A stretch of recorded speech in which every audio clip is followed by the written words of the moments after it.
ये सरकार को समझना चाहिए कि जो रहमतुल आलमीन है जिनके बारे में उन्होंने कहा है, वो छोटी से छोटी सजा उसकी कत्ल की सजा होती है।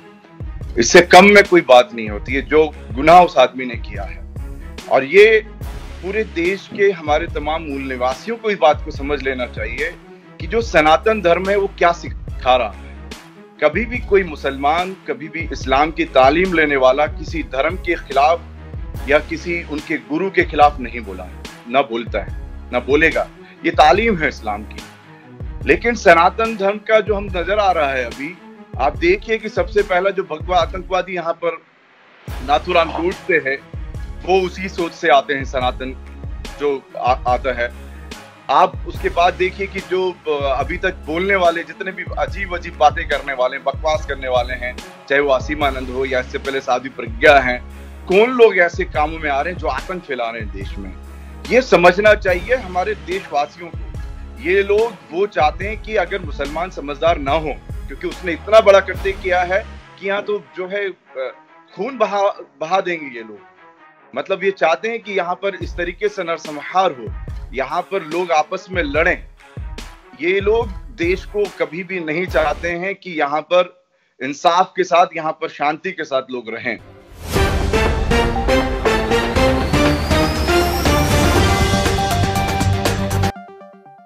पलपल न्यूज से मैं हूं आपके साथ नदीम अकरम। कल दो खबरों पर खासतौर पर नजर बनी रही। एक खबर, मौलाना वली रहमानी साहब अब हमारे बीच नहीं रहे, और साथ ही साथ जो लगातार इस्लाम और मुसलमानों को टारगेट करने की कोशिश की जा रही है, और साथ ही साथ हजरत मोहम्मद सल्लल्लाहु अलैहि वसल्लम का लगातार अपमान किया जा रहा है।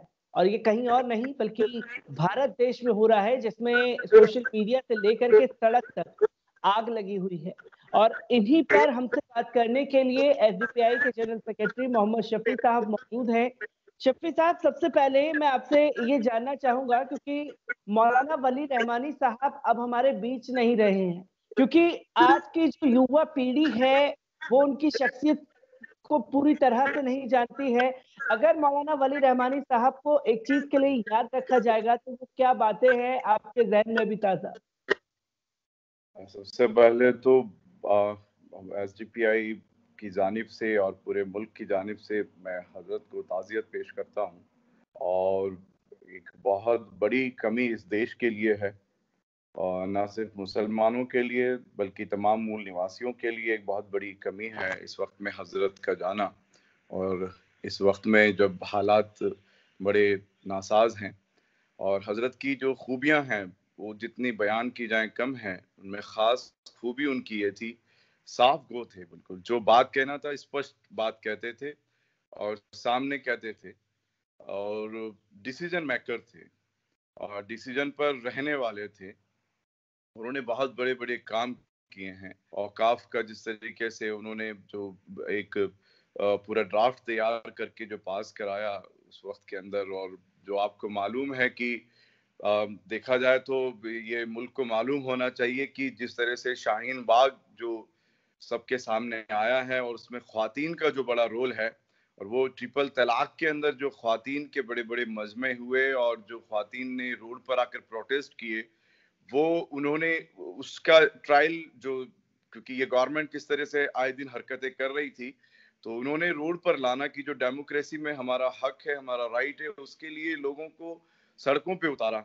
और वो सड़कों पे उतारने का ही एक बड़ा काम था कि जब सीए जैसे कानून को लेकर जब देश के अंदर उन्होंने जो फांसीवादी काम किया, तो उसके लिए पूरी औरतों ने इतना बड़ा काम शाहीन बाग को लेकर किया। हम देखते हैं, हम दादियों के बारे में सुनते हैं, हम उन नौजवान बच्चियों के बारे में सुनते हैं, कितने जो हमारे सरमाया थी, अभी जो नौजवान पीढ़ी वो सब रोड पर आई। वो भी एक उसका एक आप कह सकते हैं कि वही एक तजुर्बा जो है उन लोगों को बहुत आसानी से शाहीन बाग जैसे, और अभी खुदा न खास्ता ये भी एक उनका मानना चाहिए कि उन्होंने जो शुरुआत की है इस तरीके से कि आने वाले वक्त में भी अगर सरकारों ने किसी तरीके से भी अगर गलत काम किया है तो लोग सड़कों पे उतरकर अभी सरकार को उतारने का काम भी करेंगे। ये उनका बहुत काम माना जाएगा हमारी नजर में। क्योंकि सर हम लगातार देख रहे हैं कि all India Muslim personal law board का नाम आता है तो लोगों में एक जहनियत सेट कर दी गई है कि all India Muslim personal law board की वजह से ही ये हो गया, क्योंकि आज लोग उन्हें याद कर रहे हैं। और अगर याद रखा जाए तो एक कोई ऐसी बात जो उनका तल्ख तेवर था, किस वजह से नौजवान पीढ़ी उन्हें याद करेगी और नौजवान पीढ़ियों के लिए कितना बड़ा नुकसान है मौलाना वली रहमानी साहब का जाना। बहुत बड़ा नुकसान है। आप देखिए बाबरी मस्जिद के अंदर रिव्यू पिटीशन में डिसीजन लिया, आवाम तो बिल्कुल उनके साथ रही है, लेकिन जो खास बने हुए बड़े बड़े लीडरान हैं उनको सबक देकर गए हैं कि अगर आप ये मत सोचिए कि आपके इदारों को क्या होगा या आपको अपनी पर्सनैलिटी को क्या नुकसान होगा, आप वो हक के साथ अपने बॉल्ड डिसीजंस लीजिए जिससे कि आवाम को कॉन्फिडेंस मिले, देश को कॉन्फिडेंस मिले। और उन्होंने ये यहाँ की कोर्ट में या डेमोक्रेसी में इस कॉन्स्टिट्यूशन में विश्वास था कि उन्होंने रिव्यू पिटीशन जो है लास्ट में भी जब इस तरह का फैसला आ गया, हालांकि वो फैसला हमें मालूम है किस तरीके से हमारे वो राज्यसभा मेंबर ने दिया है, ठीक है, लेकिन जो फैसला उसके बाद भी अड़े रहे और नस्लों के लिए देकर गए कि आप आखिरी सांस तक अपने हक की लड़ाई को लड़ना है, ये बहुत बड़ी मिसाल थी। आप देखिए लास्ट भी रिव्यू पिटीशन जो है उनका एक बहुत बड़ा डिसीजन था उसके अंदर। क्योंकि सर ये तो बात हुई मौलाना वली रहमानी साहब की, क्योंकि हम लगातार कल से देख रहे हैं कि सोशल मीडिया पर एक वीडियो बड़ी तेजी से वायरल हो रहा है नरसिम्हानंद का।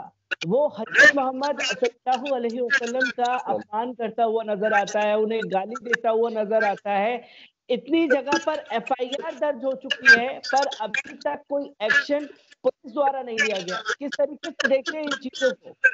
सबसे पहले तो उसने जो बकवास की है, और इसमें सबसे छोटी से छोटी सजा, ये सरकार को समझना चाहिए कि जो रहमतुल आलमीन है जिनके बारे में उन्होंने कहा है, वो छोटी से छोटी सजा उसकी कत्ल की सजा होती है, इससे कम में कोई बात नहीं होती है जो गुनाह उस आदमी ने किया है।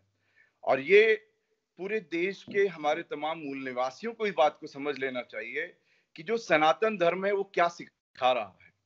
कभी भी कोई मुसलमान, कभी भी इस्लाम की तालीम लेने वाला किसी धर्म के खिलाफ या किसी उनके गुरु के खिलाफ नहीं बोला है, ना बोलता है, ना बोलेगा। ये तालीम है इस्लाम की। लेकिन सनातन धर्म का जो हम नजर आ रहा है अभी, आप देखिए कि सबसे पहला जो भगवा आतंकवादी यहाँ पर नाथुराम गोडसे है, वो उसी सोच से आते हैं, सनातन जो आता है।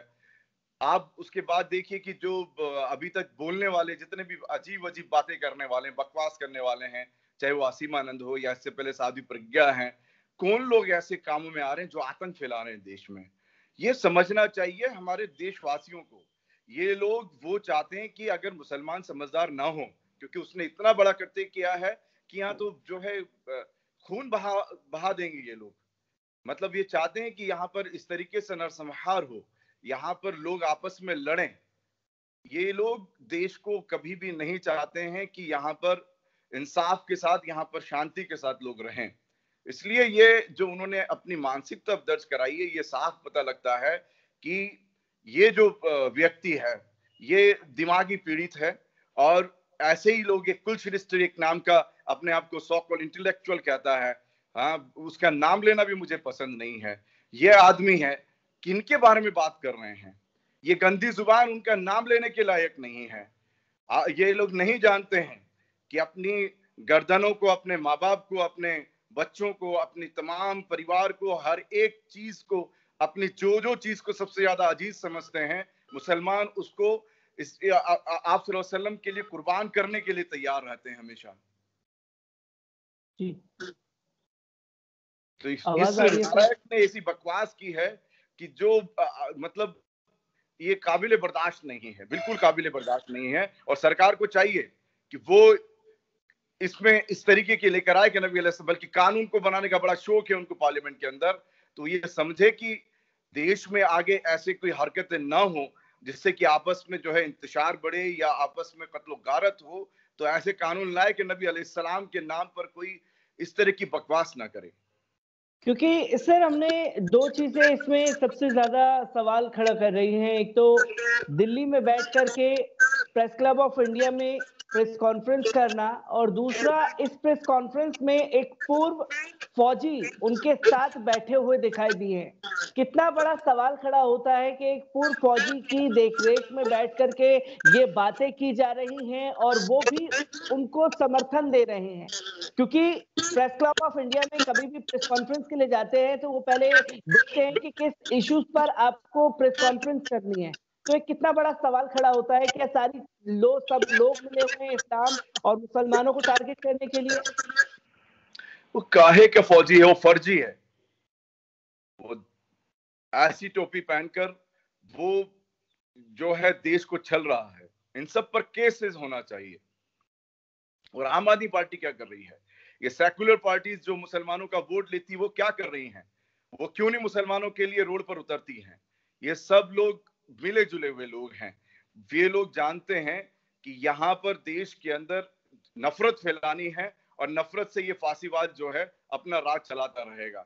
और इनको पीछे से सब मिले हुए लोग हैं। ये मैं केजरीवाल जी को भी कोई भला नहीं समझता हूँ। ये वही केजरीवाल जी हैं, आज उनके ऊपर बात आ गई ना, जहां पर वो एक तरफ अपना सेपरेट स्टेट की बात कर रहे थे, वहीं कश्मीर के अंदर उन्होंने क्या वोट किया है। इसलिए सबसे पहले तो जो वहां पे सरकार है उसको शर्मिंदगी होनी चाहिए थी। और मैं सबसे ज्यादा अगर किसी को इसमें बुरा कहूंगा तो वहां के प्रशासन को कहूंगा कि उन्होंने उनको रोका नहीं है। क्यों इन लोगों की हिम्मत बढ़ रही है? क्योंकि आए दिन जो काम हो रहे हैं, यहाँ कोई लॉ एंड ऑर्डर नहीं रह गया साहब।